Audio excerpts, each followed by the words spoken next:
So I was out and about just catching some little bass, and then I found this really cool looking entrance for it looked like a secret oasis, so I had to There we go. explore it. Check it out.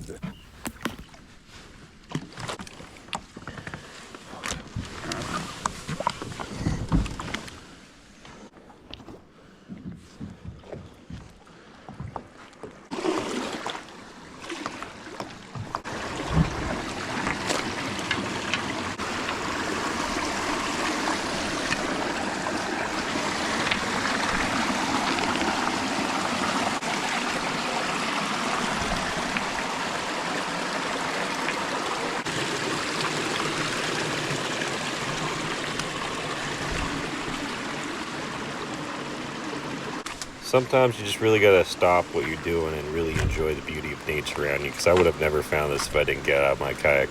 Have a great fishing day, guys.